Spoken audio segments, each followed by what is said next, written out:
নগরীর ট্যাঙ্ক রোডে পরিত্যক্ত দোতলা ভবন থেকে আলামিন সবুজ নামের এক যুবকের ঝুলন্ত মরদেহ উদ্ধার করে পুলিশ। সবুজ গত ৩ দিন ধরে নিখোঁজ ছিলেন। ইমরুল ইসলাম ইমনের তথ্যচিত্রে বিস্তারিত।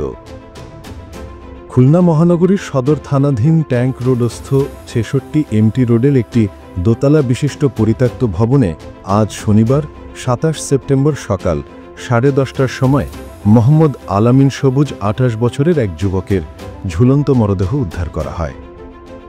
নিহত সবুজের পিতার নাম মৃত সিরাজ মল্লিক, মায়ের নাম মৃত পান্না বেগম। তিনি পিটাভোগ রূপসা থানা এলাকার বাসিন্দা। আলামিন সবুজ পেশায় ফার্নিচার মিস্ত্রির কাজ করতেন।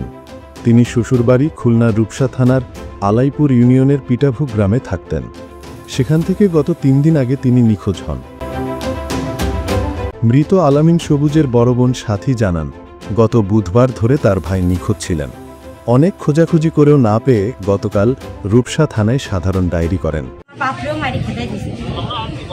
তারপরে আমার ভাই এসে আমার ভাইরও মারি খেদাই দিছে। এখন দেখতেছি কি ওর পাশে 8 বার আসছি মীমাংসা করতে, ও মীমাংসা বসে না। এটা ওর বউ সাক্ষী, ওর বউর সাথে কথা বলেছি। সাথী আমরা দুই ভাই বোন এদিন ছোট ছোট আমরা মামলায় যেতে চাই না, আমি মিট মীমাংসা করতে চাই। তা মিট মীমাংসা কিনে আমার বাপ ৮৬ সালে ওর কাছে 2 কাঠা জমি বিক্রি করেছে। সেই জমি ওরে বুঝাই দিছে, সেই ধরে থেকে ও এই জমি মানে বিক্রি করেছে। কি আমার বাপের তখন টাকা পয়সা লাগতো, আমার ভাই অসুস্থ ছিল, আমার বাপের টাকা লাগবে, তো ওর কাছ থেকে আমার বাপ ৮,০০০ টাকা নিয়েছিল। তা ৮,০০০ টাকা নিলে সেই বাবদে আমার বাপের কাছ থেকে আমার বাপ ওই টাকা ফিরাই দিতে পারিনি। জোর করে আমার বাপের কাছ থেকে 2 কাঠা জমি কিনে নিয়েছে।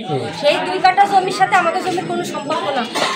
আলামিন সবুজের স্ত্রী লিমা জানান, বুধবার থেকে ফার্নিচারের দোকানে যাবে বলে বাসা থেকে বের হয়ে যায়। অনেক খোঁজাখুঁজি করে না পাওয়ার পরে আজ সকাল ৯টায় ট্যাঙ্ক রোডের বাড়িতে তার চাচি শাশুড়ি ও চাচাতো দেবরকে সাথে নিয়ে পরিত্যক্ত বাড়িতে এসে ঝুলন্ত অবস্থায় মরদেহ দেখতে পান। দোকানে কাজ করে, সে কাজ করবে বলে বাড়িতে বেরিয়ে এসছে।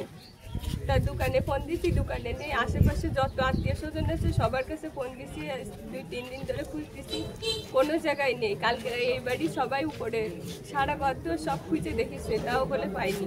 তারপর সকালে আমি আইসি, কালকে আবার ওই কাজ দিয়া থানা আছে না, ওই জায়গায় একটু ভিডিও করে আইসি যে পাচ্ছি না। তারপর সকালে আইসি, আমার ওই চাচাতো দেওর আছে একজন, ওরে নিয়ে উপরে উঠে দেখি ওরকম লাশ ঝুলে রয়েছে। এই বাড়ি আমার এই মেয়ের যখন 10-15 দিন বয়স, তখন আমাকে এই বাড়িতে নামাই দিচ্ছে আমার চাচা শ্বশুর। সেই থেকেই আমরা আজ পর্যন্ত রাস্তায় রাস্তায় আমাকে কোর্টে মামলাও চলতেছে। সকালে ঝুলন্ত অবস্থায় সবুজকে দেখতে পেয়ে তার দুলাভাই লিওন সকাল 9:30টায় 999 নম্বরে পুলিশকে ফোন দিলে পুলিশ ঘটনাস্থলে এসে মরদেহ উদ্ধার করে ময়নাতদন্তের জন্য খুলনা মেডিকেল কলেজ হাসপাতালে পাঠায়।